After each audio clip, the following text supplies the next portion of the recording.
Aleluia, profetiza na vida de alguém que está do seu lado aí. Diga com propriedade: Deus está renovando as suas forças nessa noite. Deus está renovando as suas forças nessa noite. Quando se sentir cansado, olhe para o alto, é de lá que vem o teu socorro. Não adianta olhar para a estatística do governo, não adianta olhar para as circunstâncias, não adianta olhar para o homem, olhe para o alto, porque é de lá que vem o teu socorro. O salmista entendeu: eleva os meus olhos para o monte, de onde me virá o socorro? Ele mesmo responde: o meu socorro vem do Senhor, a sua força vem de Deus. E quando você estiver cansado, olhe para o alto, porque é de lá que vem o teu socorro, porque Ele é o Deus da força, e Ele vai cumprir todas as promessas que foram lançadas sobre a sua vida. Tem alguém que crê nessa palavra? Então levanta sua mão e diga: Senhor, me dê sabedoria para eu viver todas as suas promessas. Sabe por quê? Porque Ele é fiel para cumprir. Diga: tudo que me prometeu, tudo que me prometeu. Bota no peito e diga: é meu, e cante: Ele é fiel. Ele é fiel pra... A fidelidade de Deus te alcança nessa noite. Tudo que me prometeu é meu. Oh, oh, oh,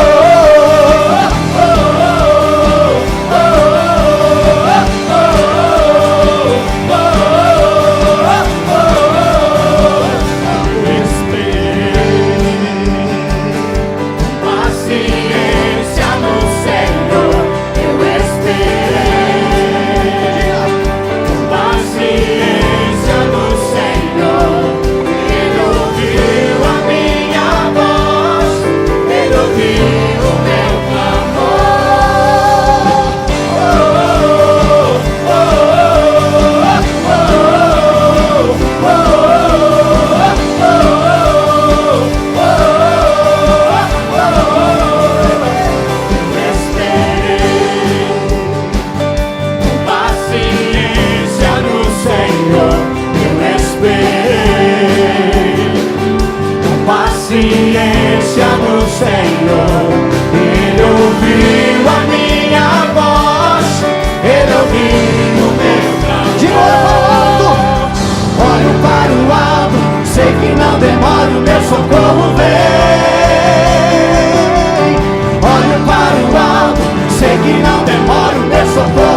aleluia.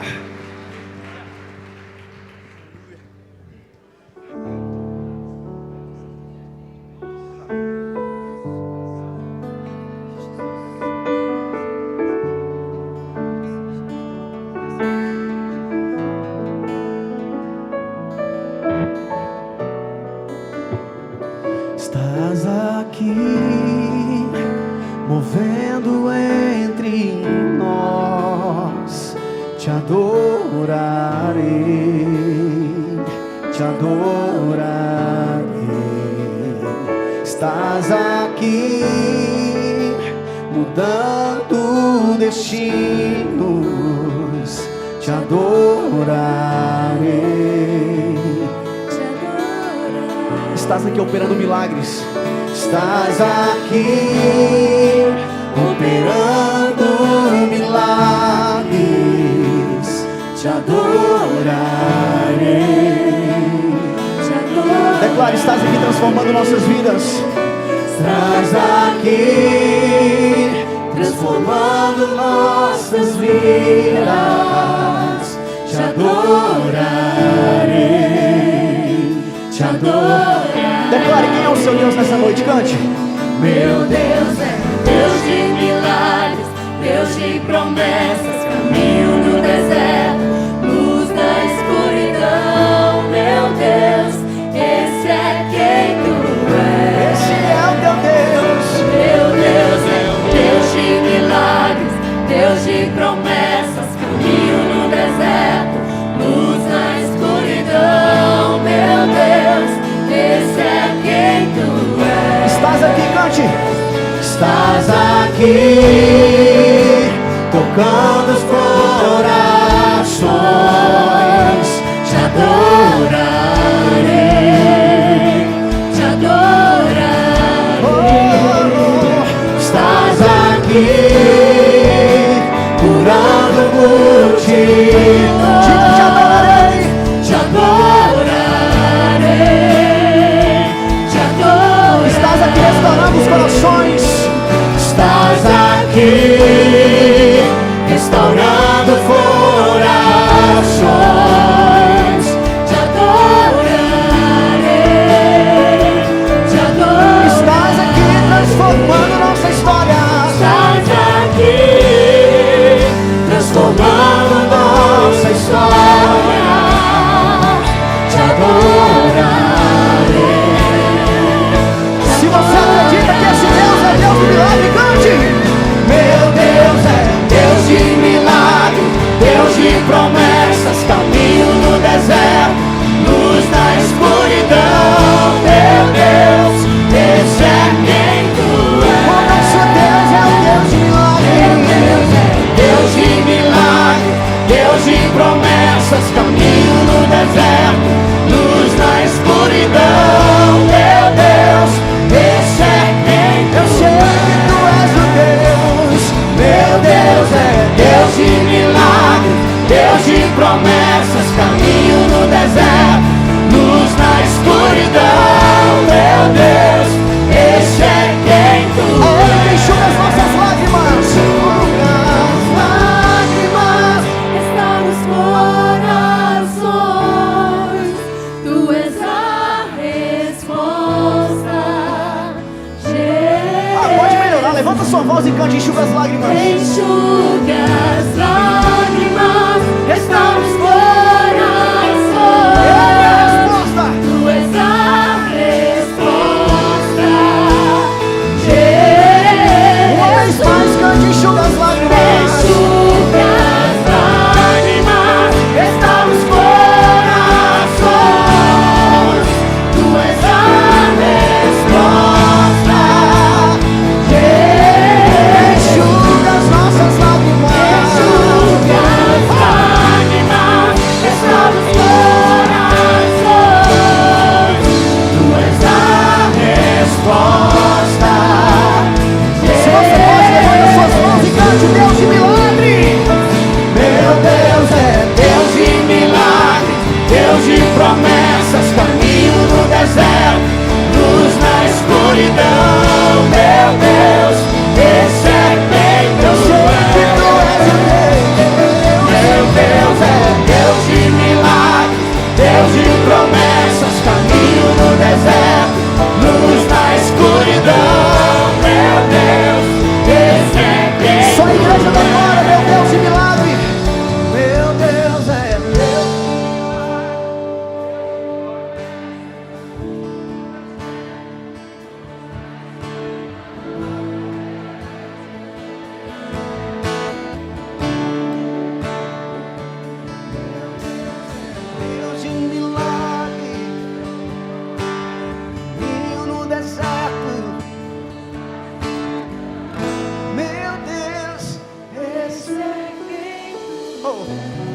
o Deus da provisão aí, meu irmão. Aleluia.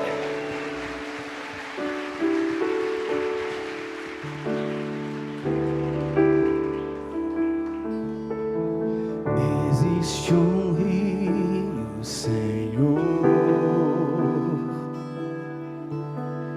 que flui do teu grande amor,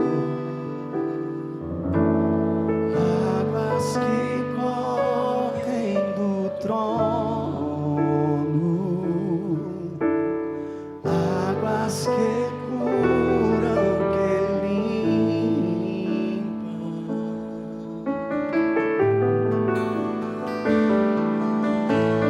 Por onde o rio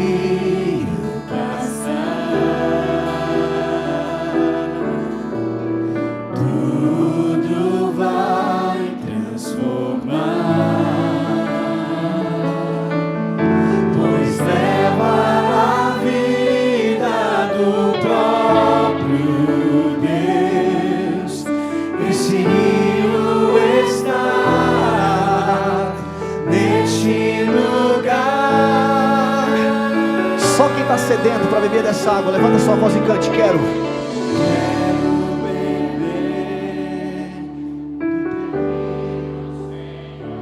Sacia minha sede, lava meu inteiro.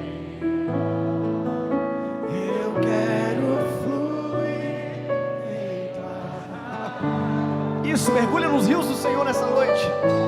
Eu quero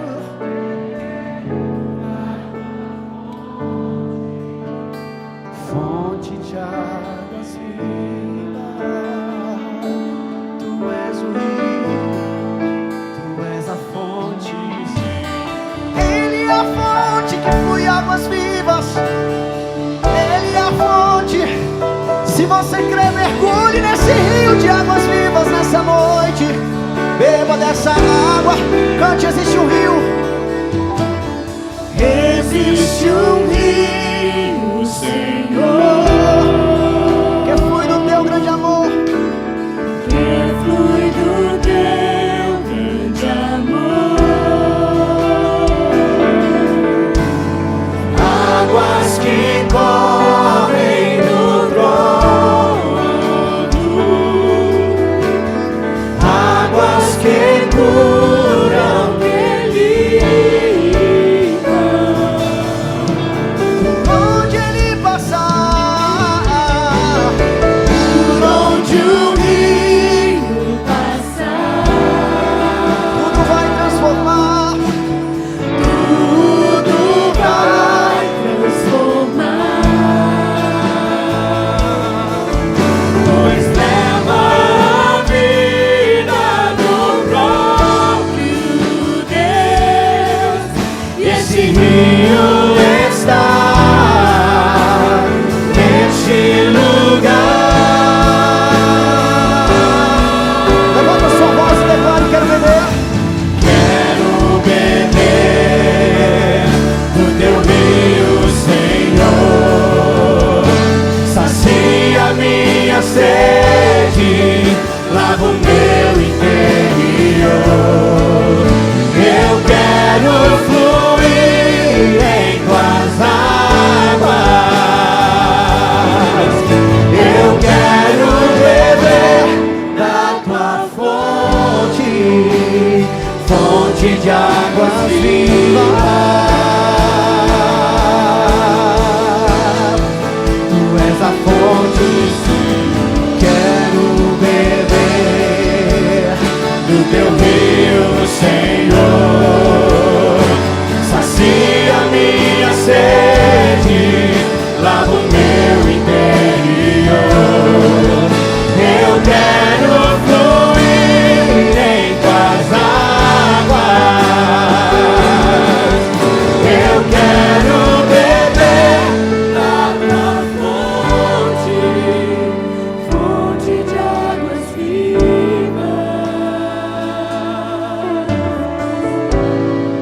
Tu és a fonte, Senhor. Você pode aplaudir aquele que é a fonte. Aleluia! Glória a Deus. Glória a Deus. Os irmãos podem sentar. Louvado seja o nome do Senhor. Salmo 112, versículo 1, 2 e 3 diz assim: bem-aventurado o homem que teme ao Senhor. Quantos aqui temem ao Senhor? Levante a sua mão e diga glória a Deus. Então você é um bem-aventurado, meu irmão. E em seus mandamentos tem grande prazer. Olha a promessa: a sua descendência será poderosa na terra. Meu irmão, a bênção é para você e para a sua descendência, seus filhos, seus netos, bisnetos. E diz: a geração dos retos será abençoada. Agora olha o que Deus está falando: bens e riquezas haverá na sua casa, e a sua justiça permanece para sempre. Bens e riquezas são para os que temem ao Senhor. E os que temem ao Senhor não é temer de medo, não. É aqueles que são comprometidos com a sua vontade. Temer ao Senhor fala de confiar em Deus, fala de andar em fidelidade ao Senhor, fala de sacrificar ao Senhor. Aquele que teme ao Senhor, aquele que é comprometido com o Senhor, ele cuida da casa do Senhor. Provérbios 11, 24 e 25 diz: o que dá com generosidade enriquece, o que retém empobrece, a alma generosa prosperará. Então entenda uma coisa: a sua semeadura vai determinar aonde você vai chegar. Quando você semeia, você entra no circuito da bênção. Quantos estão no circuito da bênção aqui? Levanta a mão e fala glória a Deus. Então eu vou te dar a oportunidade para você permanecer nele. Ou se você ainda não está, entra agora, meu irmão. Porque recebe, você só pode colher se você semear. Não tem como colher se não houver antes uma semeadura. Então nós vamos fazer isso. Se você precisa do envelope, tem um sinal com as suas mãos. Você vai poder entregar o dízimo, a oferta, o mantenedor fiel. Os irmãos estão com jaleco amarelo do lado direito e do lado esquerdo, estão passando os cartões, a Luciane lá atrás. Você pode passar no cartão de crédito, cartão de débito, mas entra no circuito da bênção, meu irmão. Semeie, celebre ao Senhor, em nome de Jesus. Render a ti adoração e derramar meu ser é o que meu coração deseja toda manhã. Te imaginar é me inspirar pra te dizer: estou apaixonado cada vez mais por ti. Senhor, tu és incomparável, seu nome é maravilhoso.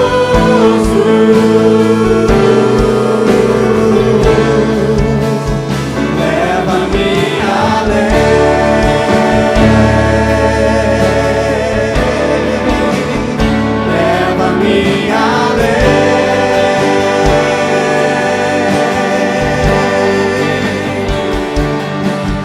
a um nível mais profundo de intimidade contigo, ó Senhor. Leva-me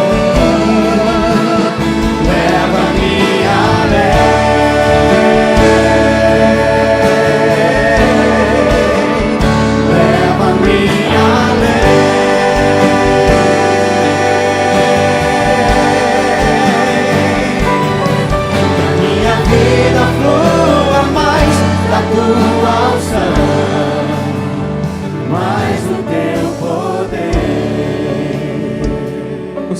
Entregamos a Ti, ó Deus, os dízimos, as ofertas e o mantenedor fiel. Meu Deus, expressão do nosso comprometimento contigo e com a Tua casa. Receba, ó Deus, como expressão de adoração e louvor ao Teu nome. E a igreja diz: amém. Aleluia. Quem está feliz? Hoje eu estou feliz. Hoje eu estou feliz, irmãos. Deus é Deus de justiça. O que dá problema. Irmãos, domingo que vem, dia 2, nós vamos receber os novos membros. E a apresentação das crianças. Nós vamos fazer sempre isso no primeiro domingo. Porque o culto da ceia já tem muita coisa, então fica muito corrido.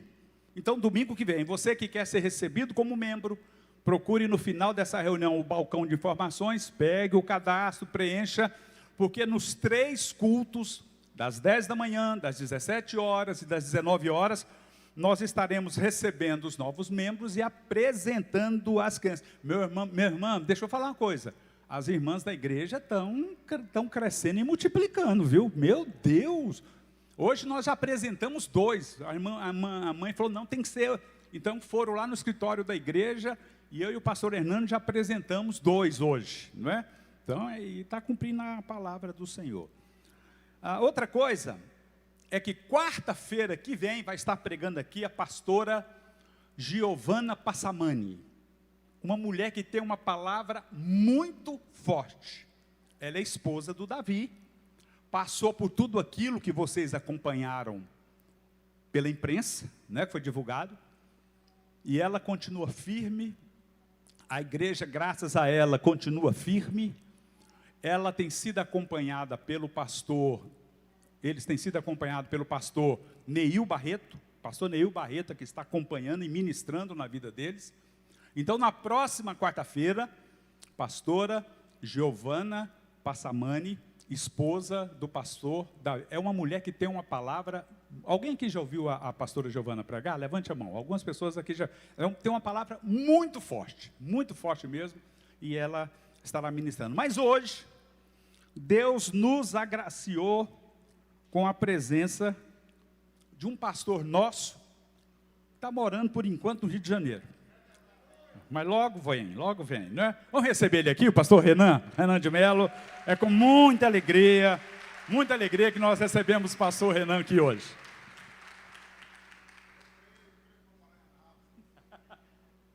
Tá ligado. Graça e paz a todos. Êxodo 3, por favor.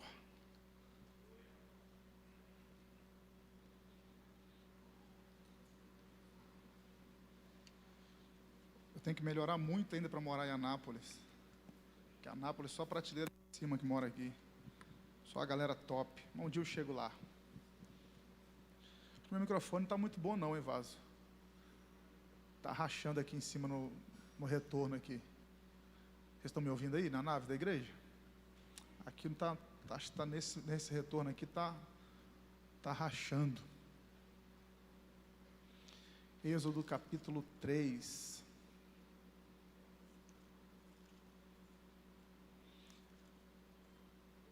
Meu amigo pastor Vitor Hugo, obrigado pelo carinho. Está transmitindo via internet, culto? Então não vou nem falar o que eu pensei. Porque pode chegar na velocidade da luz lá no Rio de Janeiro. É você obrigado a vir. Então deixa quieto, eu falo em off para o senhor. Mas é um prazer enorme vir aqui, sempre. Obrigado por, mais uma vez, me dar essa oportunidade. Pastor Vitor Sena, meu nobríssimo amigo, bom vê-lo. E os demais amigos pastores também. Os irmãos aqui, é sempre bom demais poder rever vocês. Êxodo capítulo 3, a partir do verso 1, é um texto muito conhecido, fala sobre a chamada de Moisés. Eu quero compartilhar alguma coisa com vocês aqui, tá bom? Ouve aí, mano. Êxodo capítulo 3, a partir do verso 1, vou ler até o verso 14.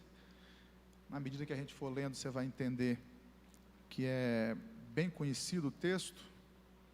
Vocês já sabem que eu gosto de fazer uma leitura mais extensa, então eu vou do verso 1 ao verso 14, ok? Êxodo capítulo 3, do verso 1 ao verso 14, diz assim, ó. E apacentava Moisés o rebanho de Jetro, seu sogro, sacerdote em Midian, e levou o rebanho atrás do deserto e veio ao monte de Deus, a Horebe.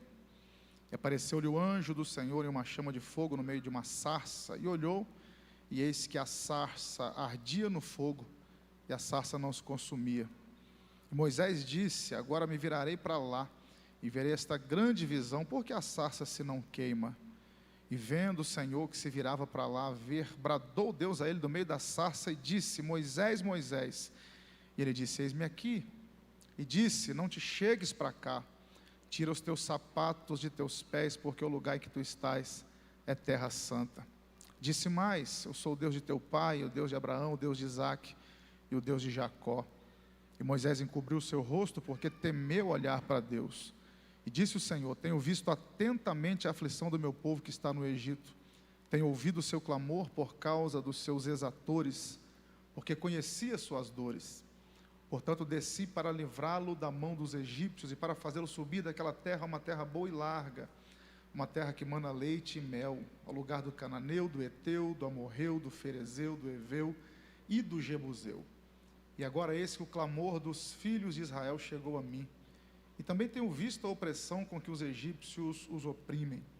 Vem agora, pois, e eu te enviarei a Faraó, para que tires o meu povo, os filhos de Israel, do Egito. Então Moisés disse a Deus, quem sou eu que vá a Faraó e tire do Egito os filhos de Israel? E Deus disse, certamente eu serei contigo. E isto te será por sinal de que eu te enviei. Quando houveres tirado este povo do Egito, servireis a Deus nesse monte. Verso 13 e verso 14. Então disse Moisés a Deus, eis que quando vier aos filhos de Israel, e lhes disseram, Deus de vossos pais me enviou a vós, e eles me disserem, qual é o seu nome? Que lhes direi? E disse Deus a Moisés, eu sou o que sou. Disse mais, assim dirás aos filhos de Israel, eu sou, me enviou a vós. Amém. Você pode dizer amém pela leitura da palavra? Maravilha. O retorno aqui é importante para a gente se ouvir, né? Senão eu que já gosto de falar num tom mais alto, se eu não estiver me ouvindo, quando eu assustar eu já vou estar gritando e vai estar forte o som para vocês aí, pouco para mim aqui. Obrigado, mano. Você é Prime. Valeu. Irmãos, fazendo a minha leitura anual da Bíblia, como eu tenho costume, por vezes até mais de algumas ocasiões, por mais de uma vez, eu passei aqui por Êxodo 3, um texto tão conhecido que fala sobre a chamada de Moisés, e me veio uma palavra ao coração, e eu vou usá-la como introdução para o que eu quero abordar aqui. Propósito. Propósito. A nossa literatura cristã está apinhada de livros, de materiais que falam sobre propósito, autores com muita profundidade no assunto, vão te falar melhor sobre ele. Então o que eu vou dar aqui é só um parecer, a minha opinião, minha definição na verdade, baseado no pouquinho que eu pesquisei sobre propósito. Então se você quiser se aprofundar um pouco mais, não vai faltar literatura para você no nosso meio, tá bom? Nas livrarias cristãs. Vocês sabem disso, não é de agora que eu prego aqui, já faz alguns anos. Eu sempre gostei muito, aprendi isso bem cedo, a estudar a origem das palavras. Isso te ajuda bastante a entender o que você fala. Falar uma palavra entendendo o que ela significa é muito melhor. E eu fui pesquisar a origem de propósito. Propósito vem do latim. Na verdade, vocês sabem que o nosso português deriva do latim. E propósito no latim é proponere. É o prefixo pro mais a palavra ponere. Pro, à frente. Ponere, por, colocar.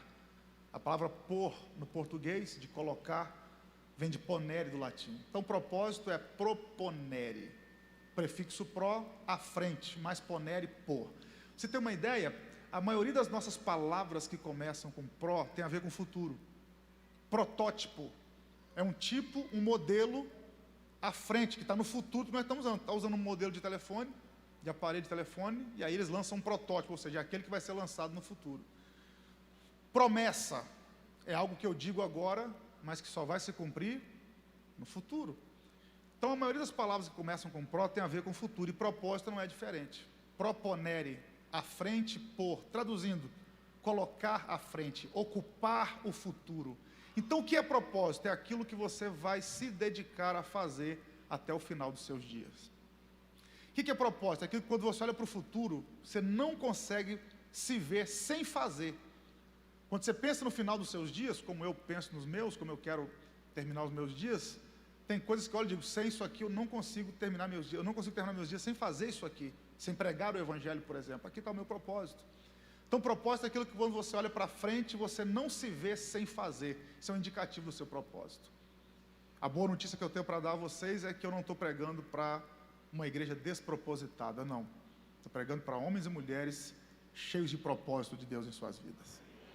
Gente aqui que o futuro que os aguarda é cumprindo o propósito que Deus tem reservado para eles.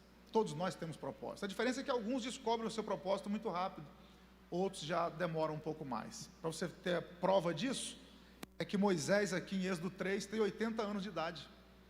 Aí alguém pode estar pensando, então pastor, eu só vou viver meu propósito a essa altura da vida, aos 80 anos, igual Moisés? Não, isso é muito particular. Por exemplo, 1 Samuel, você vai ver o profeta Samuel sendo deixado no santuário com Eli, aos 5 anos de idade aproximadamente, para começar a cumprir o seu propósito. Davi, aos 17 anos, já vai começar a vivenciar o seu propósito. Então isso é muito particular, Deus sabe o tempo certo de fazer com que cada um viva o seu propósito. O fato é que todos nós temos, e a qualquer momento da vida vai chegar o tempo de viver o propósito que Deus tem reservado para você. E aqui em Êxodo capítulo 3, é quando Deus chama Moisés para viver o seu propósito. É de Êxodo 3 em diante que Moisés vai vivenciar, cumprir o propósito que Deus tem reservado para ele. Nesse momento nós damos o nome de chamada ou chamado. Você pode tanto usar no feminino quanto no masculino. O que é o chamado de Deus para mim? O que é a chamada de Deus na minha vida? É o tempo que Deus diz, de agora em diante você vai viver o seu propósito. Até aqui você veio de um jeito, agora Deus te chamou para você viver o seu propósito. É o que está acontecendo com Moisés aqui, é a chamada para Moisés viver o propósito dele. E qual era o propósito de Moisés? Vamos analisar isso aqui rapidinho, se você quiser me acompanhar, eu te recomendo que eu faça. Êxodo capítulo 2, verso 1, tem aqui uma indicação do propósito de Moisés. Está implícito no texto, não está explícito, está implícito. O propósito de Moisés em Êxodo 2:1. E foi-se um varão da casa de Levi e casou-se com uma filha de Levi. Aqui está o propósito de Moisés embutido nesse versículo aqui. Porque olha o que o texto diz, que tanto o pai de Moisés quanto a mãe de Moisés eram descendentes de Levi. Aguça o ouvido para isso. Quem foi Levi? Terceiro filho de Jacó com Leia. Todo mundo sabe que Jacó teve que casar-se com Leia por uma questão contratual, costume da época, mas Jacó amava Raquel. E Leia queria o amor de Jacó, porque toda mulher quer casar para ser amada. E Leia não era diferente, Leia queria o amor de Jacó. E cada filho que ela dava a Jacó, ela dava um nome profético para o menino. Raquel não gerava filhos, e Leia dando filhos a Jacó, e cada filho que nascia, Leia dava um nome. E o terceiro filho, está lá em Gênesis 29:34, foi Levi. Quando esse menino nasceu, ela disse, vou colocar um nome bem forte, bem profético nele, Levi, que significa unir-se-a, ou aquele que une. E aqui está o propósito de Levi, qual era? Era unir Leia a Jacó, e unir Jacó a Leia. E aí no deserto, Deus vai separar a tribo de Levi para trabalhar no santuário. Aí começa a entender qual a importância do trabalho levítico. Porque Levi nasceu para unir o noivo à noiva, o amado à amada. E os levitas que ministram na casa do Senhor, que militam no reino de Deus, também têm a mesma função, qual é? Que é unir a amada igreja ao amado Senhor da igreja. Do mesmo jeito que Levi nasceu para unir Jacó a Leia. E onde é que Moisés entra nisso? Aqui, qual seria o papel de Moisés ao longo da história? Todo mundo lembra, libertar Israel. Qual seria o papel de Moisés ao longo da história? Unir Israel a Deus e Deus a Israel. Se você lê Êxodo a partir do capítulo 19, quando Deus vai manifestar-se no alto do Sinai e entregar o decálogo, entregar as leis a Moisés, ali é um contrato nupcial, Deus está casando-se com Israel. E Moisés vai ser essa ponte, daí vem a palavra tão usada entre os católicos, pontífice. Quem é um pontífice? É um homem, alguém que faz a ponte, faz a ligação entre Deus e o povo, entre o povo e Deus. Moisés vai ser esse homem, porque Israel está no Egito já há 400 anos e não conhece o Deus de Abraão, o Deus de Isaac e o Deus de Jacó. E Deus vai chamar Moisés, e o propósito de Moisés vai ser esse: apresentar Israel a Deus e Deus a Israel. Vai ser unir o povo a Deus e Deus ao povo. Esse é o propósito de Moisés. E para cumprir esse propósito, todo mundo sabe aqui das coisas que acontecem, dos percalços que Moisés vive. Entre eles, logo no nascimento de Moisés, eu já falei sobre isso aqui em outra ocasião, a ordem de Faraó para jogar as crianças no Nilo. E Joquebede, a mãe de Moisés, de maneira muito inteligente, instinto materno, falando mais alto, proteção do filho, ela coloca o menino num cesto de juncos, solta no Nilo, ele vai parar milagrosamente na mão da filha de Faraó, que por ser uma princesa egípcia não quer amamentar o menino porque ele é filho de escravo. Então ela manda buscar uma hebreia para que pudesse amamentar, e Miriam, que é a irmã de Moisés, estava acompanhando o cesto, viu toda a cena, e ela vai lá e busca a própria mãe para poder cuidar do irmão. E a princesa ainda deu uma ordem para Miriam: olha, quando você for buscar uma hebreia para cuidar desse menino, fala que vai ter um auxílio emergencial. Vai ser de graça não. E Moisés vai viver até os 40 anos dentro do palácio de Faraó. Quem queria matar o menino financiou até a faculdade dele. Porque se tem uma coisa que nós sabemos bem aqui, é que o nosso Deus é especialista em transformar a maldição em bênção. E aí Moisés vai ser criado até os 40 anos dentro do palácio de Faraó, e isso já tem a ver com o propósito dele. E aí o texto segue, é importante eu frisar isso aqui também, Êxodo 2:10, é muito importante eu falar isso aqui. E sendo o menino já grande, ela o trouxe a filha de Faraó, a qual o adotou, e chamou seu nome Moisés, e disse: porque das águas o tenho tirado. Preste atenção que quem deu o nome a Moisés não foi a mãe, foi a filha de Faraó. E quando é que Moisés recebeu o nome? Sendo um menino já grande, a versão Almeida Revista e Corrigida que eu estou usando, sendo um menino já grande. Se você for pesquisar isso aqui no texto hebraico, o sentido aqui é que fosse um pré-adolescente ou um adolescente.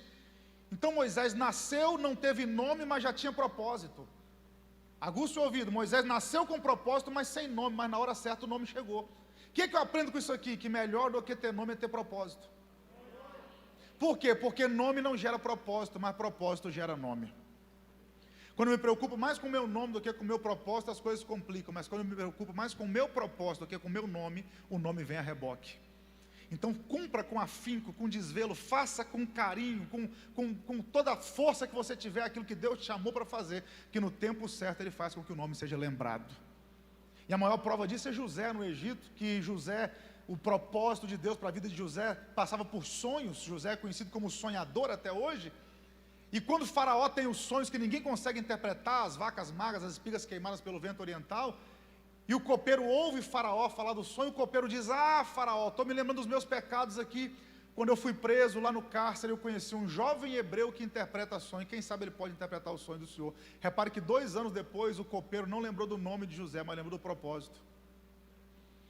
E aí o nome de José apareceu, porque melhor do que ser lembrado pelo nome é ser lembrado pelo propósito.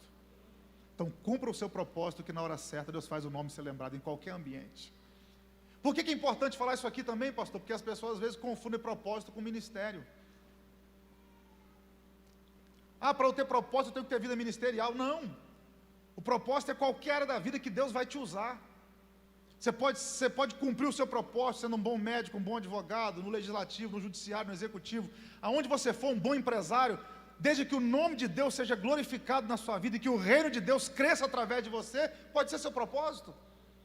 E quando você cumpre com carinho, com afinco, com dedicação o que Deus chamou para fazer, no tempo certo Ele faz o nome ser lembrado pelas pessoas certas, na hora certa, do jeito certo, no momento certo. E aí Moisés continua sua trajetória. É importante eu ler isso aqui também, continue me ouvindo por gentileza. O verso 11 do capítulo 2, aqui vai ter uma guinada na história de Moisés, porque olha o que o texto diz, verso 11 e 12. E aconteceu naqueles dias que, sendo Moisés, agora já não é um menino grande, é Moisés já grande, saiu a seus irmãos e atentou nas suas cargas, e viu que um varão egípcio feria um varão hebreu de seus irmãos. E olhou de uma e de outra banda, e vendo que ninguém ali havia, feriu o egípcio e escondeu na areia. Ao que tudo indica, Moisés cometeu um assassinato, um homicídio. E aí o crime de Moisés é descoberto, porque ele vai separar 2 hebreus que estão brigando. E um hebreu vira para Moisés e fala: vai me ferir igual feriu o egípcio ontem, me enterrar na areia também. Moisés tem que fugir para a terra de Midian, onde ele vai passar mais 40 anos da sua vida. O que está acontecendo aqui em Êxodo capítulo 2, verso 11, quando Moisés vê um hebreu sendo ferido por um egípcio, e Moisés tenta libertar o hebreu da mão do egípcio? Aguça o ouvido, o que está acontecendo aqui é que o propósito de Moisés está gritando dentro dele. O propósito de Moisés está gritando. E Moisés vê uma situação, ele pensa, agora é a hora de eu cumprir o meu propósito, libertar hebreu da mão de egípcio. E Moisés então fere o egípcio. Só que Moisés faz exatamente o que Deus o chamou para fazer, só que do jeito errado e no tempo errado. Por quê? Porque Deus não chamou Moisés, o propósito de Deus para Moisés não era libertar um hebreu da mão de um egípcio. O propósito de Deus para Moisés era libertar todos os hebreus da mão de todos os egípcios. Mas por causa de um hebreu, Moisés protelou 40 anos o tempo do seu propósito. Quando Moisés viu um hebreu sendo afligido, ele falou, vou libertar, mas o propósito não era libertar um hebreu da mão de um egípcio, era libertar todos os hebreus da mão de todos os egípcios. O que eu aprendi com a vida de Moisés aqui? Quantas vezes eu e você nos precipitamos e trocamos o muito pelo pouco. Deus tinha 3 milhões de pessoas para Moisés liderar, mas por causa de um hebreu, Moisés protelou 40 anos do tempo do propósito. E quantas vezes nós também estamos assim? Tem coisa grande para Deus fazer no futuro, mas por causa de algo menor aqui, você acaba substituindo, acaba se precipitando, e o resultado é desastroso. Por quê? Porque Moisés vai para a terra de Midian. Midian significa aflição. A tradução de Midian no hebraico é aflição, contenda. Moisés vai passar 40 anos na terra da aflição por causa da precipitação em ferir um egípcio para libertar um hebreu. Qual lição nós podemos extrair disso aqui? Quantas aflições poderíamos ter evitado em nossas vidas por causa da precipitação? Quantas vezes nos precipitamos? Se você for estudar a origem da palavra precipitar, precipitação, nada mais é do que querer colocar a mão antes da hora. E Moisés, por precipitação, vai agora amargar 40 anos no deserto em Midian, por querer fazer no tempo errado e do jeito errado que Deus tinha chamado ele para fazer. Outro erro de Moisés foi querer aplicar sua própria justiça. Nós acabamos de ouvir aqui do pastor da nossa igreja. Quando Deus julga a causa diferente, Moisés quis aplicar sua própria justiça ferindo o egípcio. Quem ia ferir os egípcios não era Moisés, era Deus. Moisés enterrou o egípcio na areia, Deus iria afogá-los nas águas do Mar Vermelho. Então todas as vezes que eu tento aplicar a minha justiça, ao invés de esperar a justiça de Deus, algo dá errado. Agora, quando eu confio na justiça de Deus, tudo acontece da melhor maneira, no tempo certo e do jeito certo. O terceiro erro de Moisés foi enterrar o egípcio na areia, pastor. Sempre que eu falo sobre isso aqui, eu cito esse episódio, que alguns anos atrás eu fui com a minha família para o nordeste do país, fui para Natal, e fiz um passeio naquelas dunas de bugre. Um irmão da nossa igreja, temos uma igreja lá, temos a Vitória em Cristo lá, temos duas na verdade, lá em Natal, a época era uma só, e tem um irmão lá que tem um bugre e faz esse passeio turístico com a gente. E fui eu e minha família, ele pergunta antes de você passear, você quer com emoção ou sem emoção? Se falar que quer com emoção, o pau quebra, irmão. Dunas de 15, 20 metros de altura, ele desce voado no bugre. E eu sou mineiro, curioso demais. Quando eu vi ele dirigindo o bugre nas dunas, eu falei, irmão Jânio, deixa eu dirigir esse negócio, por favor. Não, pastor, o senhor não pode dirigir porque tem fiscalização. Eu fiz igual Moisés, falei, não tem ninguém vendo. Nem de um lado, nem do outro. Deixa eu dirigir. Ele falou, pastor, o senhor não pode dirigir porque o senhor tem que conhecer o terreno. Falei, por quê? Ele falou, porque o vento muda as dunas de lugar. Algo tão óbvio, mas que a gente só aprende na prática, algo tão simples. Ele falou, você tem que conhecer o terreno, porque talvez o vento mudou a duna de lugar, pode ter uma pedra, pode ter uma árvore, pode ter um tronco, o senhor não conhece o terreno, o vento tirou a areia do lugar, o senhor pode acabar causando um acidente. Quando ele falou isso aqui, eu lembrei de Moisés imediatamente enterrando o egípcio. Qual foi o erro de Moisés? Nós também cometemos esse erro de vez em quando, queremos jogar terra em cima dos nossos problemas, jogar areia, só que a areia não resolve o problema, porque o tempo tira a areia do lugar. E quantas vezes eu e você tentamos jogar areia nos nossos problemas, só que tem problemas que são assim, se você não resolver ele agora, ele volta amanhã ou depois, para causar mais problema ainda na sua vida. Resultado, o crime de Moisés foi descoberto, e Moisés agora tem que ir para a terra de Midian, onde ele vai amargar nada mais, nada menos que 40 anos da sua vida em Midian. E como é que Moisés vai ficar em Midian? Apacentando, Êxodo 3:1 nós lemos aqui, apacentando as ovelhas do sogro Jetro, aguça o ouvido. Ele está no deserto, na verdade o texto diz atrás do deserto, está no ermo. Irmão, se no deserto já é difícil, imagina atrás dele. Moisés está lá no ermo, 40 anos, cuidando de ovelha que não era dele, era do sogro. Vocês sabem disso aqui? Pastor de ovelhas era um pária da sociedade naquele tempo. Pastor de ovelhas era o trabalho para os escravos. E Moisés, que foi príncipe no Egito, depois você leia Atos capítulo 7, o discurso de Estevão. Estevão menciona que Moisés foi instruído com toda a sabedoria do Egito, toda a ciência do Egito. Moisés era um homem poderoso em palavras e em obras. Moisés era príncipe no Egito. Estava no palácio de Faraó por 40 anos, e agora, por causa da precipitação, vai passar 40 anos em Midian, tomando conta de ovelha que nem dele era, do sogro, e atrás do deserto. E aqui está um ponto-chave da mensagem. Por quê?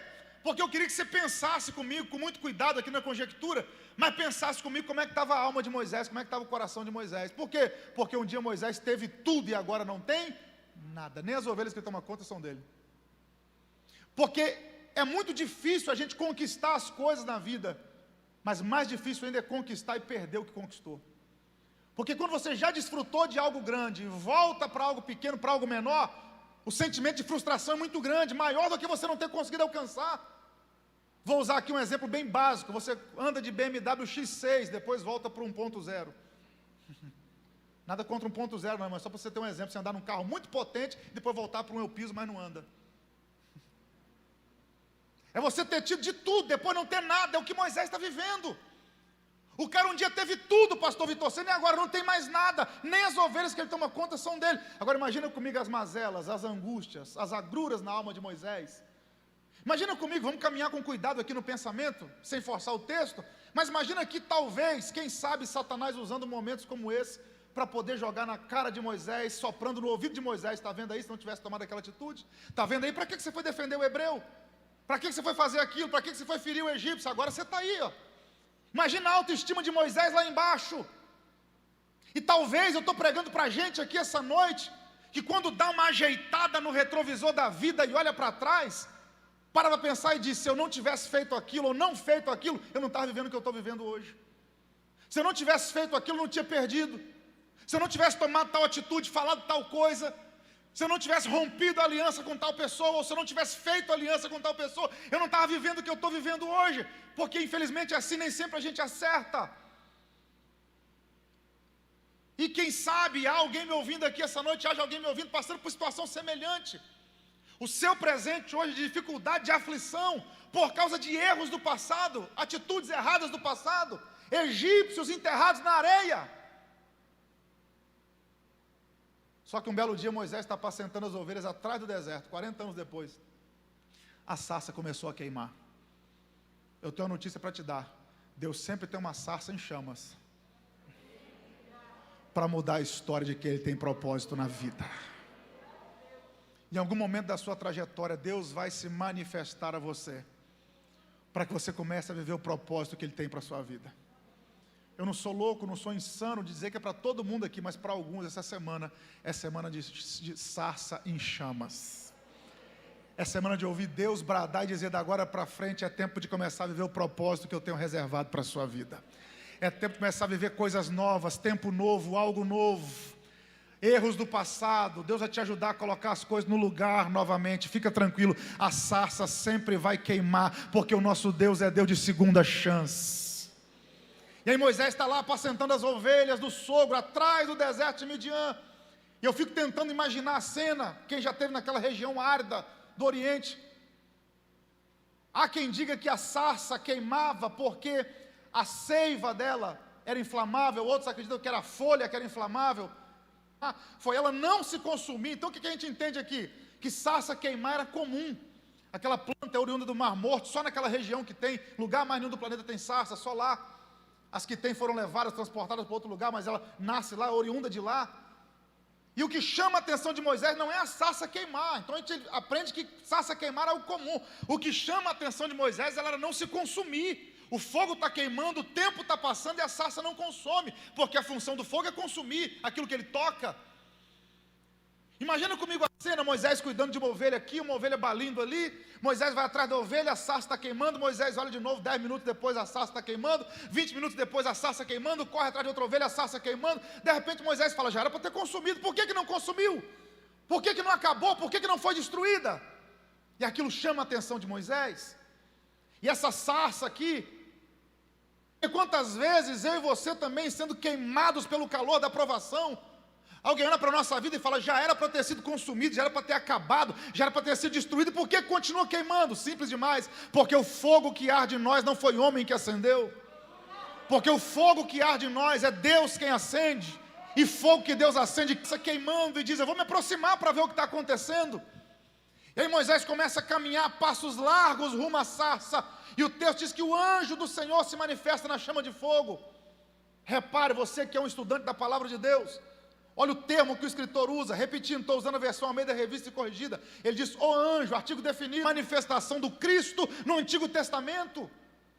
É o mesmo anjo que lutou com Jacó no Val de Jaboque, é o mesmo anjo que entrou com Ananias, Misael e Azarias na fornalha, o quarto homem da fornalha, é o mesmo homem que falou com o pai de Sansão, Manoá, e Manoá perguntou, qual o seu nome, anjo? O anjo disse, por que você pergunta, se sabe que é maravilhoso.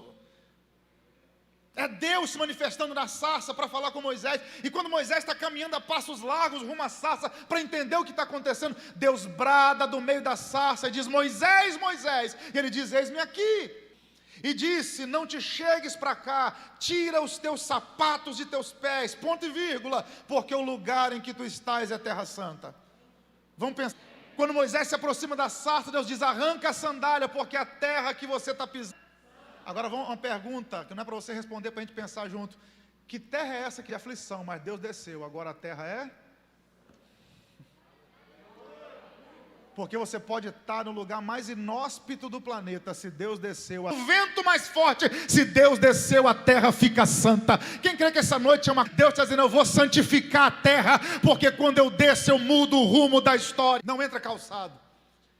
Eu queria junto com você aqui pensar algumas razões. E no meio do museu, aliás, numa ala reservada para isso, repetindo, curioso, que só eu comecei a observar as gravuras no trono, um trono revestido de ouro, e é interessante demais você imaginar que está perto de uma peça, de um objeto que tem mais de 3.000 anos de história, e quando eu comecei a olhar para aquele trono, eu vi gravado, nas gravuras do trono, havia a imagem de um faraó, arrancando a sandália e dando para uma mulher. Quando eu vi aquilo, a curiosidade gostou ainda mais, chamei o guia da caravana, o Said.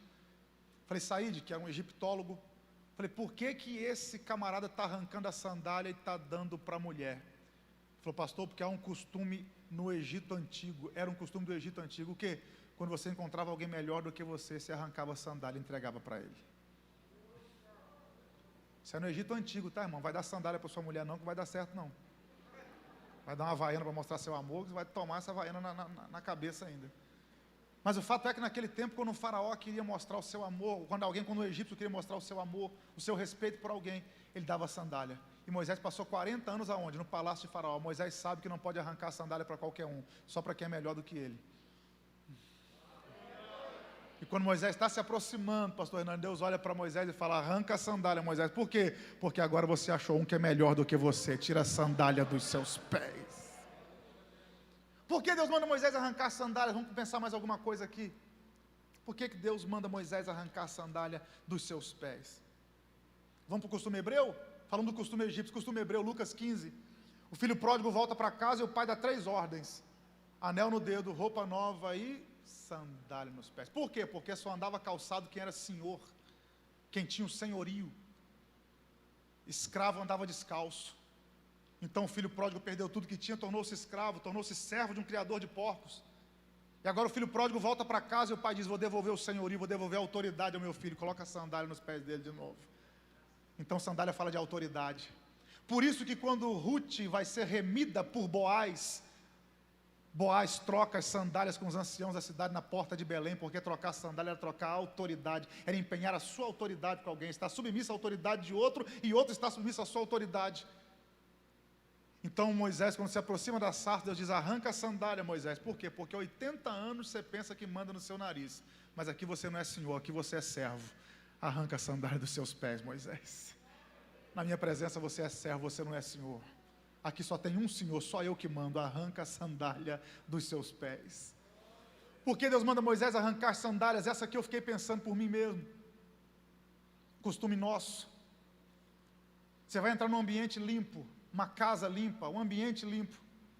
Ontem eu estava pregando em Vitória, no Espírito Santo, e por questão da pandemia, os restaurantes fechados, o pastor me levou para jantar na casa dele. Eu quase não gosto. E ao entrar na casa, todos nós arrancamos os sapatos.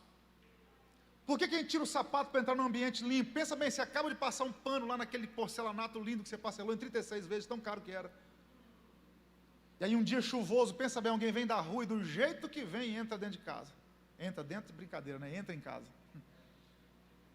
Por que a gente não entra calçado em ambientes limpos? Porque a sola do calçado traz resquícios do lugar de onde a gente veio. Foi por isso que Jesus, quando enviou os 70, falou assim: quando vocês chegarem numa cidade, que não é o caso de Anápolis, mas quando vocês chegarem numa cidade, que alguém não quiser receber a mensagem de paz que vocês têm para pregar, sacode até a poeira do sapato. O que é que Jesus está dizendo? Não quero nem resquício de falta de fé, não quero nem resquício de incredulidade na minha presença, sacode até a poeira do pé. Por que Deus manda Moisés arrancar a sandália? Deus está dizendo nas entrelinhas: Moisés, você não vai trazer resquício da sua história antiga para a minha presença, as coisas velhas se passam, eu tenho algo novo para fazer. O egípcio ficou para trás, o erro ficou para trás, a falha ficou para trás. Moisés, é um tempo de viver o seu propósito, arranque a sandália dos seus pés. Ei, eu não sei se eu vim pregar para todo mundo aqui essa noite, mas para a gente aqui Deus está dizendo: você não vai trazer resquício do seu passado para o novo de Deus na sua vida. O que passou, passou. Deus tem coisa grande e nova para fazer no seu futuro. Arranca a sandália. Eu sinto graça de Deus nessa palavra. Por que arranca a sandália? Havia o costume egípcio, o costume hebreu, a questão do resquício que vem na sola da sandália, mas tem outro porém. Por que se a gente tem que arrancar a sandália? Fazendo aplicações do texto, ok? Porque por mais confortável que seja o seu sapato, igual do pastor Vitor Sena, por mais confortável que seja o seu sapato, por mais caro que seja o seu sapato, a sola dele é artificial. Você pode gastar milhares de reais comprando um sapato, a sola dele é artificial. Arranca a sandália, Moisés. Por quê? Porque na minha presença eu não quero artificialidade. Se é para entrar, entra de maneira natural. Não quero adoração artificial. Não quero louvor artificial. Não quero glória artificial. Não quero aleluia artificial. Não quero artificialidade, já que é para entrar, entra de maneira natural, a pés descalços, mostrando quem você é. Porque, irmão, vai ter um gostinho de bezetacil, mas vamos lá. Quantas vezes nós nos calçamos da artificialidade diante de Deus e prestamos um culto artificial, um culto mecânico, e de vez em quando Deus fala: arranca a sandália, porque eu não quero nada artificial na minha presença, tenha contato com a terra. Última aplicação aqui para a gente partir para o próximo versículo. Por que Deus manda Moisés arrancar as sandálias? Porque tem 3 solas em jogo aqui, pastor Hernandes. Isso aqui é interessante demais. Tem 3 solas em jogo aqui: a sola do pé, a sola do sapato e o solo da terra. A sola do pé, a sola do sapato e o solo da terra. Pergunta que eu te faço: de qual solo nós viemos? Então, quando a gente anda muito calçado, esquece de onde veio. Aí, de vez em quando eu digo: arranca a sandália, para você lembrar de onde você veio, para onde você vai, e que não vai levar nada, e que se eu não for na sua vida, você não tem nada. Arranca a sandália, Moisés. Lembra de onde você veio, quem você é. Irmãos, e como eu fui ministrado nesse texto aqui, entendendo que a sandália, o calçado, interrompe o contato da sola do pé com o solo da terra, que é a nossa origem. Quantas vezes, calçados na nossa arrogância, na nossa prepotência, na nossa rede de contatos, no nosso network, nas nossas posses, esquecemos de onde viemos e para onde vamos, e que ninguém vai levar nada consigo. Às vezes, quando eu desarranca a sandália, pisa no solo, lembra de onde você veio. Pesquise depois a origem da palavra humildade.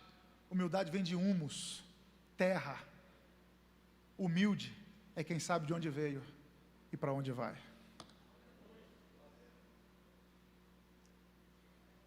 Deus diz: Moisés, arranca a sandália para entrar na minha presença, arranca os sapatos. Moisés vai entrar diante de Deus. Olha o que o verso 6 diz: e disse mais: eu sou o Deus de teu pai. Algumas versões vai aparecer no plural: Deus de teus pais, o Deus de Abraão, o Deus de Isaque, o Deus de Jacó. E Moisés encobriu o seu rosto, porque temeu olhar para Deus. Por favor, escute isso aqui. Quando Moisés se aproxima, Deus manda ele arrancar as sandálias, porque a terra é santa, e depois Deus diz: sou Deus de teus pais, ou de teu pai, dependendo da versão que você estiver usando. Sou Deus de Abraão, sou Deus de Isaac, sou Deus de Jacó. Não tem lógica Deus referir-se para Moisés, ou a Moisés, como o Deus de Jacó. Por que Deus vai citar um nome que ele já tinha mudado? Lá em Gênesis 32, Deus mudou o nome de Jacó para Israel. E por que Deus vai agora citar um nome que ele mudou? Pela lógica, era para Deus dizer: sou Deus de Abraão, sou Deus de Isaac, sou Deus de Israel. Porque ele havia mudado o nome de Abraão também. Ele não se refere: sou Deus de Abrão, sou Deus de Abraão. Abrindo aqui um parêntese dentro da mensagem, repare que na tríade patriarcal, Abraão, Isaac e Jacó, Deus mudou o nome de Abraão e o nome de Jacó, mas não mudou o nome de Isaac. Por quê? Porque Abraão era Abrão, Israel era Jacó. Por que Deus muda o nome de Abrão e de Jacó, mas não muda o nome de Isaac?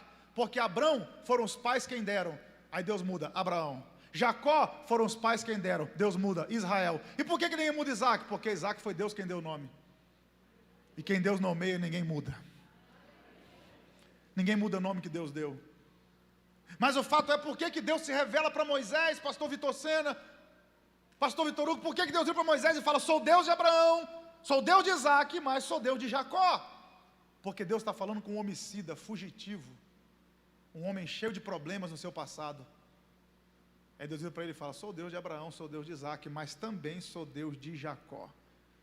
Qual a aplicação do Deus de Abraão, Deus de Isaac, Deus de Jacó? Deus de Abraão, o Deus que chama. Deus de Isaac, o Deus que cumpre promessa. Deus de Jacó, o Deus que muda a história de qualquer pessoa. Moisés: sou Deus de Abraão, sou Deus de Isaac, mas também sou Deus de Jacó. Nas entrelinhas Deus está dizendo: se eu mudei a história de Jacó, Moisés, eu posso mudar a sua história também. Sou Deus de Abraão, sou Deus de Isaac, sou Deus de Jacó. Quem é o Deus de Abraão? É o Deus dos corajosos, dos destemidos, Deus dos homens que tem coragem de rumar o desconhecido, sem GPS, sem mapa, confiando na palavra só de quem chamou. O Deus que chamou é o Deus de Abraão. Quem é o Deus de Abraão? Deus dos homens que tem coragem de subir o Moriá. Quem é o Deus de Abraão? É o Deus dos homens que tem coragem de colocar o seu melhor no altar e levantar o cutelo sobre ele. Esse é o Deus de Abraão. E o Deus de Jacó, o Deus de Isaac, desculpa, é o Deus dos homens que continuam cavando poços, mesmo quando já entulharam aqueles que eles já cavaram. Quem é o Deus de Isaac? É o Deus dos homens que não descem para o Egito e não cometem o mesmo erro do pai. Quem é o Deus de Isaac? É o Deus dos homens que tem coragem de deitar no altar e ver o cutelo de baixo para cima. E quem é o Deus de Jacó? É o Deus dos que um dia mentiram, enganaram, falharam, erraram, mas se encontraram com Deus no Val de Jaboque. Tiveram a sua história mudada. Como é que a gente aplica isso aqui para a nossa vida? Tem gente aqui que sempre teve uma vida diferenciada, nasceu no Evangelho, não sabe qual é o sabor ou o dissabor da nicotina, nunca experimentou bebida alcoólica, nunca cometeu um deslize moral. Alguém que tem uma vida exemplar e ilibada. É o Deus de Abraão. Mas também temos aqui aqueles que, semelhante a Jacó, tiveram um passado complicado, tiveram um passado viciado, gente que falhou muito, mas que hoje está aqui lavado e remido no sangue de Jesus. É por isso que o salmista diz que o Deus de Jacó é o nosso refúgio, é a nossa fortaleza. Por que nós temos que glorificar a Deus essa noite? Porque nós servimos o Deus de Abraão, o Deus de Isaac, mas também servimos ao Deus de Jacó, aquele Deus que muda a história de qualquer pessoa. Eu não sei quanto a você, mas quem mais aqui além de mim se identifica com o Deus de Jacó, o Deus que perdoa, o Deus que muda o rumo da história, o Deus que escreve uma nova história para a gente? Esse é o Deus de Jacó. Talvez eu estou pregando para a gente aqui que o diabo tem tentado pegar o seu passado para tentar influenciar o seu futuro, e Deus está te trazendo aqui essa noite para dizer: sou Deus de Abraão, de Isaac, mas também sou Deus de Jacó, sou Deus que perdoa o pecado e muda a história. Moisés, eu conheço a sua história, eu sei quem você é, eu sei dos seus erros. Vem, Moisés, eu tenho um propósito para você. Eu sou o Deus de Abraão, eu sou o Deus de Isaac, eu sou o Deus de Jacó. E aí Deus continua falando com Moisés. A gente vai caminhar para o final aqui, verso 7, Deus diz para Moisés: e disse o Senhor: tenho visto atentamente a aflição do meu povo que está no Egito, tenho ouvido o seu clamor por causa dos seus exatores, porque conheci as suas dores. Só nesse versículo 7 aí, ó, pega esses 3 verbos da ação divina. Prepara uma mensagem aqui, prega tranquilamente. Deus viu, Deus ouviu e Deus conheceu. Ouviu um glória na esquerda, vou repetir. Você serve a um Deus que vê, que ouve e que conhece. É aqui que está o diferencial, porque eu vejo e ouço. Agora conhecer, não, eu não conheço sua história. Eu te vejo e te ouço, agora conhecer, não. Agora Deus, além de ver e além de ouvir, Deus também conhece a sua história. Deus te conhece. Agora vamos tentar ampliar a aplicação disso aqui. O que é que Deus vê, o que é que Deus ouve, o que é que Deus conhece? Deus vê o que ninguém mais vê. Deus ouve o que ninguém mais ouve. E Deus conhece o que ninguém mais conhece. Pastor, o que é que Deus vê que ninguém vê? Lembra aquele momento que estava só você e outra pessoa? Foi constrangedor demais. O momento, o assunto, as ofensas, foi algo terrível. Estava só você e outra pessoa. Deus está dizendo, eu vi. Sabe aquela conversa, aquele áudio que chegou no zap, só você ouviu? Aquele telefonema constrangedor, que quando você lembra até hoje, você fica rubro. Até hoje, quando você lembra, você sente vergonha de tão humilhado que você foi naquele telefonema, naquele zap. Deus está dizendo, eu ouvi. Eu ouvi. E aquele momento que você pensou que ninguém estava lá, Deus está dizendo, eu conheço, eu estava lá. Por que Deus conhece? Vamos fazer uma exegese rápida do texto aqui, ó. Olha o verso 7, Deus dizendo, conhecia as suas dores. Olha o final do versículo, conhecia as suas dores. Se você ligar o verso 7 ao verso 16, você vai entender por que Deus conhece as dores. Olha isso aqui. Vai no verso 16, olha que a parte B do verso 16 diz, quando Deus fala, Moisés, vai lá e fala com os anciãos do povo, diz o seguinte para eles, certamente vos tenho visitado e visto o que vos é feito no Egito. Por que Deus conheceu as dores do povo? Porque Deus os visitou na aflição. Vou repetir, por que Deus conheceu as dores do povo? Porque Deus os visitou durante a aflição. Os homens estavam lá amassando barro para fazer tijolo, e Deus entre eles, conhecendo a aflição deles. Aguça o ouvido para o que eu vou dizer. Tem dias que Deus te visita na sua aflição, você que não percebe. Lá no leito do hospital, Ele estava lá. Vocês podem não ter sentido a presença, mas Ele estava lá. Enquanto você colocava um ente querido na cova, Ele estava lá do lado. Quando você estava sozinho no seu carro, fazendo aquela oração no volante, Ele estava lá, Ele conhece. Quando você estava no banho e as lágrimas se misturaram à água do chuveiro, Ele estava lá porque Ele conhece. Você não serve um Deus que apenas vê e ouve. Seu Deus vê, ouve e conhece a sua aflição. Deixa eu ver quem crê que Deus ainda conhece as nossas aflições. Talvez tem gente aqui vivendo o ápice da prova, o ápice do revés, e Deus te trouxe aqui para dizer, conheço a sua aflição, porque eu te visito nas suas dores, eu te visito quando você vai dormir, eu estou lá do lado da cama, vendo a lágrima, banhando o seu travesseiro. Eu sou Deus que conheço as suas dores. Ele é Deus que vê, Ele é Deus que ouve, Ele é Deus que conhece. Ele é Deus que vê o que ninguém vê, que ouve o que ninguém ouve, conhece o que ninguém conhece. E olha o diálogo de Deus com Moisés. Deus continua. No verso 8, olha o que Deus fala para Moisés: desci para livrar o meu povo. Sintetizando, o final do versículo, Deus diz o seguinte: vou levá-los a uma terra boa e larga, que mana leite e mel. E numa outra ocasião eu falo aqui dessa questão do leite e do mel, que é muito interessante.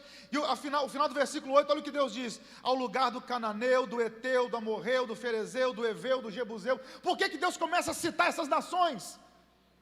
Exegese do texto, aplicando aqui as regras da hermenêutica, análise de contexto, contexto remoto. Se você for lá em Gênesis 15, Deus faz uma aliança com Abraão. E quando Deus faz aliança com Abraão, que Abraão mata os animais, eu não sei se eu já preguei sobre isso aqui, e Deus passa no meio dos animais cortados, Deus passa em forma de forno de fumaça e tocha de fogo, e Deus faz uma aliança com Abraão, dizendo: Abraão, sua quarta geração volta para cá e possui essa terra. Eles vão estar cativos, mas eu vou julgar quem os levou cativos, vou libertá-los, levá-los para uma terra boa e larga, que mana leite e mel, e vou tirar da terra o eteu, o eveu, o jebuseu, o cananeu, o amorreu, vou colocar o meu povo. Por que Deus está citando os mesmos povos para Moisés agora? Sabe por que Deus está dizendo aqui nas entrelinhas para Moisés? Moisés, sabe por que vai dar certo, Moisés? Porque chegou o tempo de eu cumprir a promessa. Moisés, sabe por que você vai conseguir cumprir o seu propósito? Porque junto do seu propósito tem uma promessa que caminha do lado do propósito. E é por isso que vai dar certo. Quem sabe eu estou falando para alguém aqui essa noite que Deus está dizendo: sabe por que vai dar certo o projeto? Sabe por que vai dar certo o propósito? Porque caminhando junto desse propósito e desse projeto tem promessa para eu cumprir na sua vida. E aí Deus continua conversando com Moisés, e diz: o clamor dos filhos de Israel chegou a mim, verso 9. No verso 10, olha o que Deus diz, o propósito de Moisés: vem, e eu te enviarei a Faraó para que tires o meu povo, os filhos de Israel do Egito. Aqui está o propósito. Você vai lá tirar o povo. Moisés está com 80 anos de idade, mas chegou o tempo de você viver o seu propósito. E aí verso 11 e 12, olha isso aqui, irmão. Então Moisés disse a Deus: quem sou eu que vá a Faraó e tire do Egito os filhos de Israel? Olha a pergunta que Moisés faz a Deus. Você que gosta desses pormenores, coloca aí no verso 11, pergunta, no verso 12, resposta, porque isso aqui é extraordinário. A pergunta que Moisés faz: quem sou eu? A resposta de Deus: certamente eu serei contigo. Não tem lógica. Quem disse que Deus trabalha com lógica? Moisés pergunta: quem sou eu? Vamos lá, Deus poderia dizer quem era Moisés? Claro. Deus podia puxar a ficha criminal de Moisés na hora. A capivara. Moisés, você é um homicida, você é um fugitivo, você é um covarde, você enterrou o egípcio na areia, você fez isso, fez aquilo. Deus podia dizer tudo que Moisés tinha feito? Podia. Quem era Moisés? Deus podia falar, claro. Ou você acha que quando Deus te chamou, Ele te chamou para te conhecer? Vem cá, filha, me conta a sua história. Você é filho de quem? De onde você veio? Está fazendo o que aqui? Quando Deus te chamou, quando Deus me chamou, Ele já conhecia os nossos defeitos, as nossas debilidades, e nos chamou apesar delas.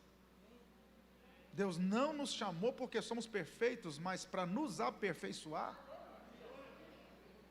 Não nos chamou por causa dos nossos defeitos, mas apesar dos nossos defeitos. Então Deus sabia bem quem era Moisés e os erros de Moisés. E Moisés diz: Deus, quem sou eu? E agora vamos aplicar isso aqui para a nossa vida. Quantas vezes nós já dissemos isso também? Quem sou eu para fazer tal coisa? Porque normalmente quando a gente entende o propósito de Deus, a gente percebe que o propósito é muito maior do que a nossa capacidade humana. Sempre está num nível elevado, e você olha para o tamanho daquilo que Deus te prometeu. E eu falo por mim, quando eu tinha meus 8, 9, 10 anos de idade, um dia desse, dá para ver de longe, e eu ouvia as promessas de Deus na minha vida, minha mãe me contando, e aí na adolescência, juventude, e ouvindo que Deus tinha meu respeito, fazer na minha vida. E quantas vezes eu fiz a mesma pergunta que Moisés: quem sou eu? E faço até hoje: quem sou eu para cumprir tal coisa, para cumprir tal propósito? Eu conheço as minhas falhas, as minhas debilidades, as minhas fraquezas, meus erros. Quem sou eu? E aí o que é interessante, Deus não disse quem a gente é. Moisés pergunta: quem sou eu? Deus diz: eu serei contigo. Moisés, o importante aqui na história não é quem você é quem é contigo. E eu serei contigo. E se eu sou contigo, vai dar tudo certo. Se eu sou contigo, apesar dos seus defeitos, eu vou te usar. Apesar de tudo, vai dar certo, Moisés. Eu serei contigo. Quem sabe Deus está respondendo a oração de alguém aqui agora que tem feito essa mesma indagação. Deus, quem sou eu para tal coisa? E Deus te trouxe aqui para dizer: eu serei contigo. Eu serei contigo. Quem sou eu para assumir tal cargo? Quem sou eu para assumir tal função? Quem sou eu para realizar tal projeto? Quem sou eu para o tamanho desse sonho? Deus está dizendo: eu serei contigo. Vai dar certo. Você está comigo nessa palavra? Deus é contigo. E aí, a gente conclui no verso 13 e 14. Moisés está conversando com Deus. Quem sou eu? Deus diz: eu serei contigo. Vou te enviar, vou libertar o povo. E aí no verso 13, diálogo de Moisés com Deus. Então disse Moisés a Deus: eis que quando vier aos filhos de Israel e lhes disser: o Deus de vossos pais me enviou a vós, e eles me disserem: qual é o seu nome? Que lhes direi? O que Moisés está fazendo aqui, irmão? Presta atenção, nós vamos encerrar aqui. Moisés está dizendo o seguinte: Deus, eu vou lá pregar para um povo, vou lá libertar um povo que foi criado no Egito. São hebreus de sangue, mas nasceram no Egito. Estão acostumados com vários deuses. No Egito é Deus para tudo. É o Deus boi, é o Deus rã, é o Deus sol, é o Deus lua, é o Deus da morte, é o Deus daquilo. Tem Deus para tudo no Egito. E quando eu chegar lá, Senhor, e falar para eles: olha, o Deus de vossos pais me enviou, eles não conhecem o Senhor. Eles não sabem quem é o Deus de Abraão, quem é o Deus de Isaac, quem é o Deus de Jacó. Vão me perguntar: qual o Deus que te enviou? Eu tenho que ter uma resposta para eles. Então, Senhor, eles vão perguntar o seu nome. Qual o seu nome? Deus, me diz o seu nome que fica mais fácil. Se eu disser o seu nome fica mais fácil, porque qualquer conversa fica mais fácil quando você cita o nome da pessoa. Regra básica de empatia. Por quê? Porque a primeira coisa que você aprendeu na vida foi o seu nome, irmão. A primeira coisa que você aprendeu foi o seu nome. Então você quer melhorar a conversa? A viabilidade da conversa? O nome da pessoa. Você chega num restaurante, está lá o nome do garçom no crachá, chame ele pelo nome. Chame o obreiro pelo nome. Vai evangelizar alguém? Procura saber o nome. Quantas vezes viajando por esse Brasil, avião, aeroporto, saguão de hotel, rodoviária, onde for, você quer falar de Jesus para alguém? Quantas vezes eu fiz isso? Procura saber o nome da pessoa, fica mais fácil. E é o que Moisés está dizendo: Deus, se eu falar o seu nome vai ficar mais fácil. Eles entenderam, então me ajuda aí. Qual o seu nome, Senhor? Qual o nome que eu vou dizer para eles quando eles perguntarem? Qual o nome do Deus que te enviou? O que eu falo para eles, Deus? Aí Deus diz: quer saber meu nome, Moisés? Sim, Deus, por favor, por gentileza, qual o seu nome? Põe tinta na caneta aí, Moisés. Aí Deus responde Moisés em hebraico, porque Deus sempre fala numa língua que a gente entende.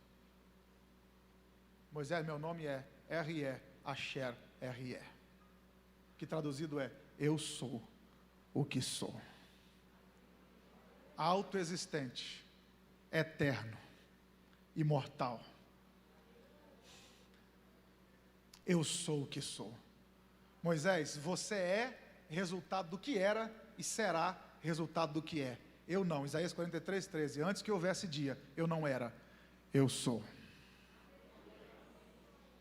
E aí tem um desdobramento da aplicação aqui, da interpretação do nome. A maioria dos pesquisadores e hebraístas concordam com esse desdobramento.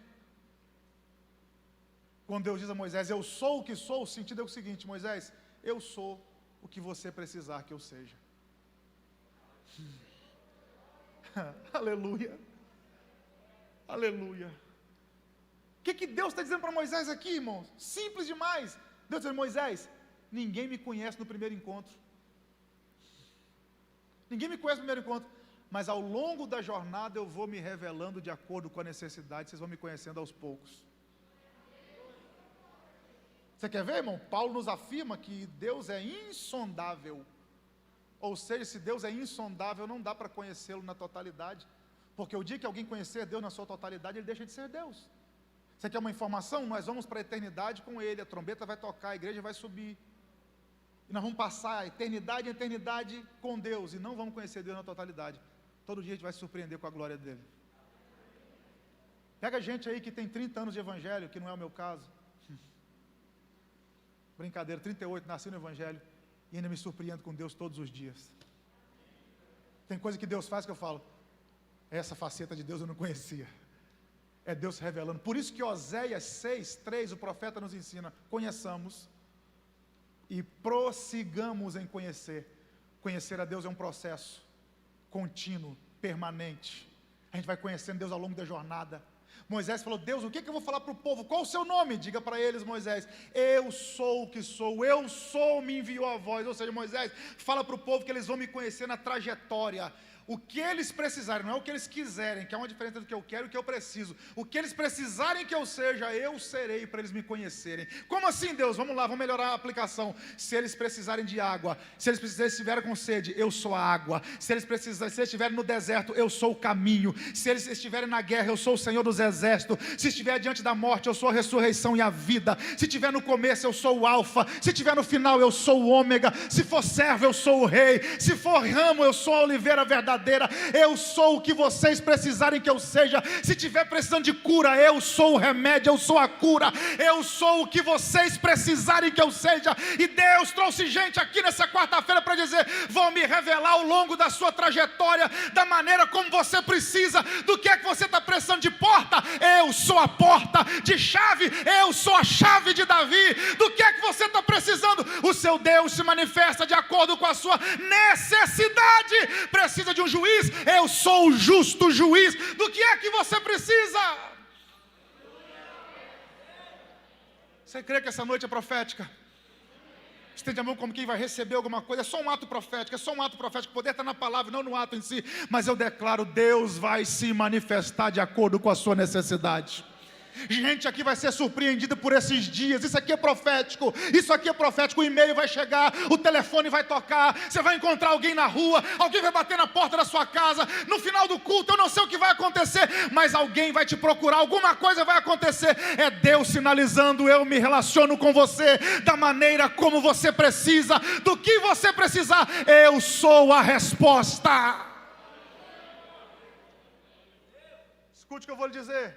Deus não tem uma resposta para a sua vida. Deus é a resposta da sua vida. Deus não tem uma resposta para a humanidade. Deus é a resposta para a humanidade perdida. Eu sou o que sou, Moisés. Enquanto eu concluo aqui, você faz aí uma introspectiva, sua necessidade. Deus está dizendo: é assim que eu quero me manifestar na sua vida. Seu advogado, seu juiz, Senhor dos exércitos, poderoso na batalha. Não sei qual a demanda, não sei o nível do revés que você está atravessando, mas Deus está dizendo: eu sou o que você precisar que eu seja. E aí, Moisés vai passar os próximos 40 anos da vida dele, guiando o povo até a entrada da terra da promessa. A vida de Moisés foram 3 ciclos de 40 anos. Escute aqui, preste atenção. A vida de Moisés foram 3 ciclos de 40 anos. A cada 40 anos aconteceu uma coisa. 40 anos no palácio de Faraó, 40 anos em Midian, 40 anos no deserto. Espero que daqui 2 anos a chave vire para mim também. Aí tem uma frase, na verdade um pensamento desenvolvido sobre isso, de Dwight Moody, grande pregador do final do século XIX. Foi Moody quem disse que Moisés passou 40 anos pensando que era alguém. Depois passou 40 anos descobrindo que não era ninguém. E os últimos 40 anos aprendendo o que Deus pode fazer com ninguém. E a última coisa que eu faço, que eu compartilho com vocês para poder orar: a importância de se entender o chamado de Deus, de se atender o chamado de Deus. A importância de se atender o chamado de Deus. Moisés estava no palácio, mas não era egípcio. Moisés era hebreu, mas nunca foi escravo. Moisés estava em Midian e não era midianita. Moisés passou 80 anos da vida sem se achar. Estava no palácio, mas não era egípcio. Era hebreu, mas nunca foi escravo. Estava em Midian, mas não era midianita. Mas depois de passar, ele entendeu: sou o libertador da nação de Israel. Porque enquanto eu não der ouvidos à voz de Deus, a minha vida será assim. A sua vida será assim. De um lado para o outro, tentando uma coisa, tentando outra, buscando uma coisa, buscando outra. Por isso que tem gente que não se firma em lugar nenhum, em circunstância nenhuma, em coisa alguma. Porque só Deus tem a direção para a sua vida. Só Deus pode dizer qual é o seu propósito. E quando a gente entende o chamado de Deus para viver esse propósito, a gente se acha na vida. Já sei a resposta, é só para a gente interagir. Quem crê que a noite é profética? Deus vai direcionar pessoas aqui.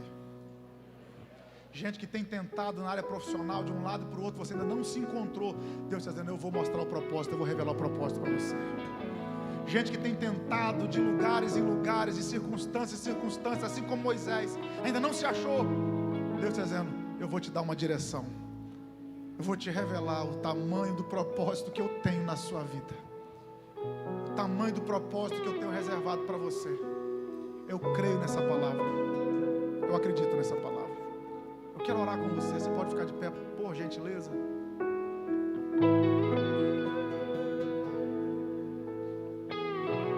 Deus de Abraão, Deus de Isaac,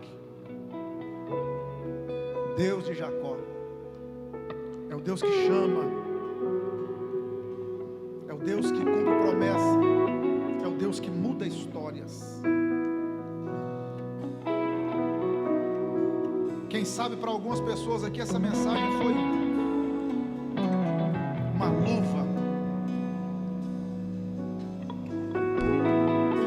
precipitações, antecipações, atitudes impensadas te conduziram a aflições na vida. E o diabo quer usar essas aflições para angustiar seu coração.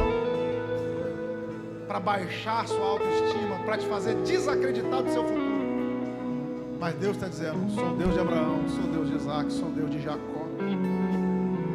Quantas vezes nos calçamos com os nossos entendimentos, com a nossa vã sabedoria, e achamos que temos solução para tudo. De vez em quando Deus tem que nos ordenar a ficar descalços na presença dEle. Claro que isso aqui é metafórico, é só uma analogia. Mas quem sabe tem gente aqui que precisa arrancar as sandálias, que você tem caminhado com elas até hoje. Você veio até aqui caminhando com as suas sandálias, achando que você fazia seu caminho, achando que você fazia da melhor maneira. E hoje você entende que só Deus pode mudar a história. Quero orar com você. Senhor, nós oramos em nome de Cristo Jesus. Pai, quantas vezes nós, semelhantes a Moisés, nos precipitamos tanto e acabamos entrando em aflições por conta das nossas precipitações. Quantas vezes, por causa de queremos adiantar os processos, como diz aquele adágio popular, colocamos a carroça na frente dos bois, queremos tomar a dianteira da situação.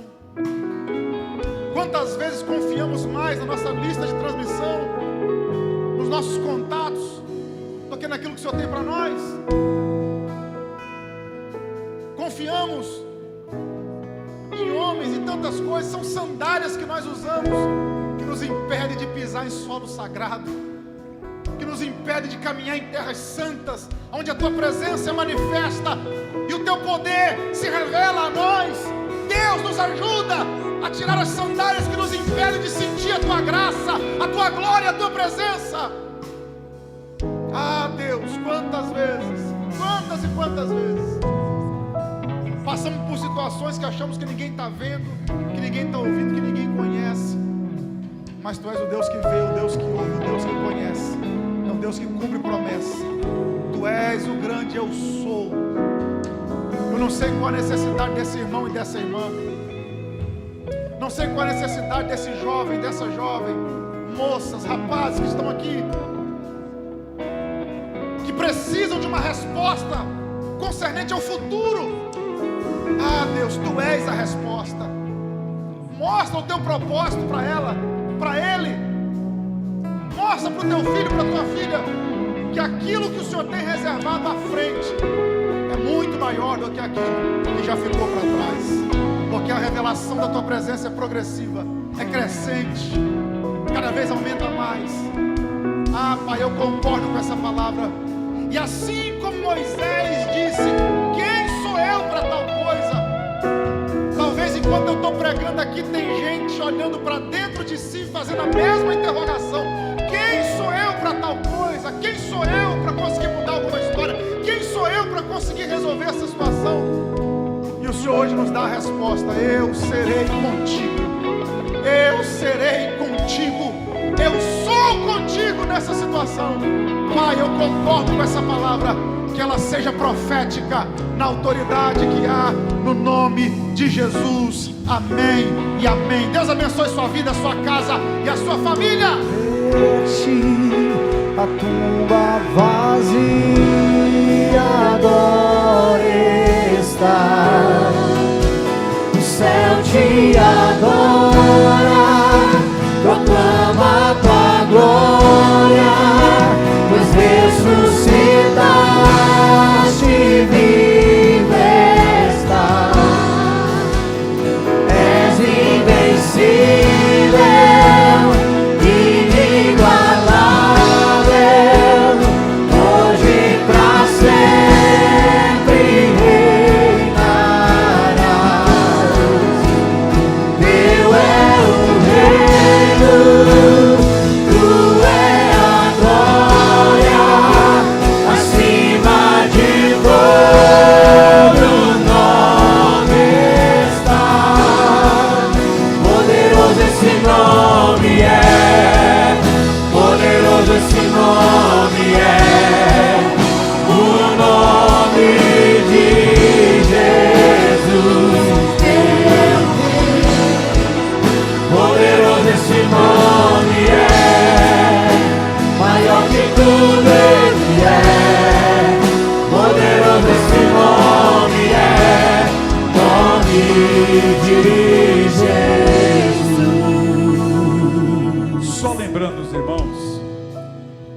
sexta-feira você vai poder fazer a reserva do culto que você quer participar.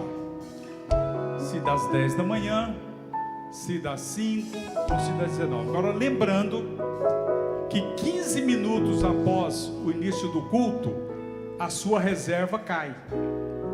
Se não chegou, por exemplo, quem faz para o culto das 19, se você não chegar até 19h15, outros talvez que não fizeram e estão na porta vão entrar no seu lugar, porque não é justo o que aconteceu domingo passado.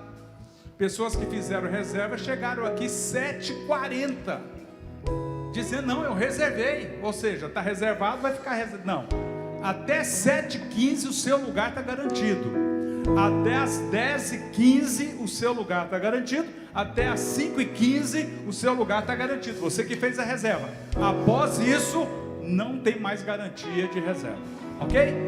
E que a graça do nosso Senhor e Salvador Jesus o Cristo, o grande amor de Deus nosso Pai, que a comunhão, as consolações, o poder, o discernimento do Espírito Santo esteja sobre a sua vida, sobre a sua família, sobre os seus negócios, todos juntos, porque dele, por ele e para ele são todas as coisas. Que Deus te abençoe, meu irmão. Vá em paz.